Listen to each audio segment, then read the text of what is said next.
Hello. Walter Crane was introduced to the ideas of John Ruskin by his artist father.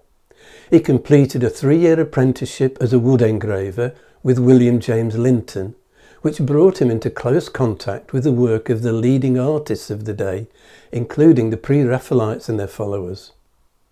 He began to make a name for himself as a prolific illustrator of children's books, which sold well largely due to his drawings.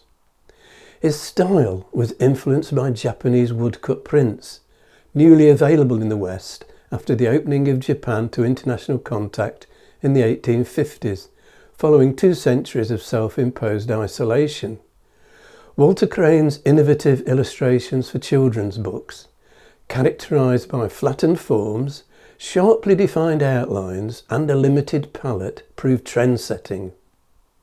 A leading light in the Art Workers Guild, and a founder member of the promotional offshoot, the Arts and Crafts Exhibition Society, Walter Crane was also a gifted writer, producing 3 volumes of poetry as well as essays on art. As an artist, he was a regular exhibitor in a range of mediums. This is his oil, La Belle Dame sans Merci, inspired by the John Keats poem. The Fate of Persephone, showing Persephone picking flowers, about to be abducted by Hades in his chariot, is in oil and tempera, and his Diana and Endymion, the hunting goddess encountering the sleeping shepherd, in watercolour and gouache. Extraordinarily versatile, Walter Crane designed murals for Red Cross House in Eyre Street, Southwark, now Bishop's Hall, a private residence.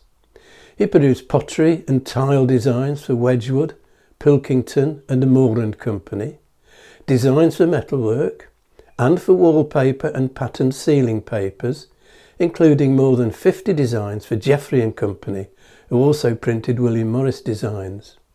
Most block printed by hand, like this 1899 design called Cockatoo and Pomegranate, and this design Francesca from 1902, but some machine manufactured in order to make them more affordable.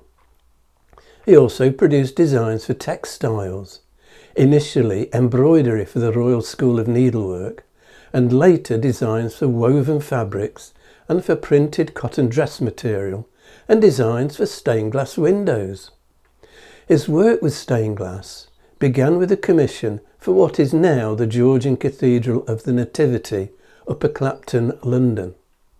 The main windows are figurative, but I rather like the flowers and fruit designs in the nave, featuring among other flora, lilies, olives and poppies in corn. He even found time for some theatre work, producing set designs for a production of Gilbert and Sullivan's Patience. In the 1890s, Walter Crane produced illustrations for William Morris's Kelmscott Press.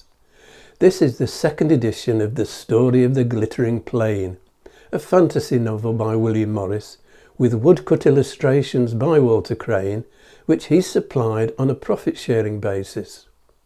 From 1894 to 1898, Walter Crane was Director of Design at Manchester School of Art, and from 1898 to 1899, Principal of the Royal College of Art in London, where he instigated a less academic approach. His last major commission, which he won in an open competition, was for a set of 4 lunettes for the Royal West of England Academy in Clifton, Bristol. The designs represent the artistic disciplines of painting, craftsmanship, architecture and sculpture. William Morris and Walter Crane were both politically active members of the Socialist League, and Crane was responsible for the cover of the League's manifesto and contributed cartoons for their weekly publication. Next time, I shall look more closely at the involvement of William Morris and Walter Crane in campaigns for social reform. If you've enjoyed this video, hit the like and subscribe buttons and click on the notification bell to be informed when the next video is available, or you can subscribe by clicking on the rose window over my shoulder.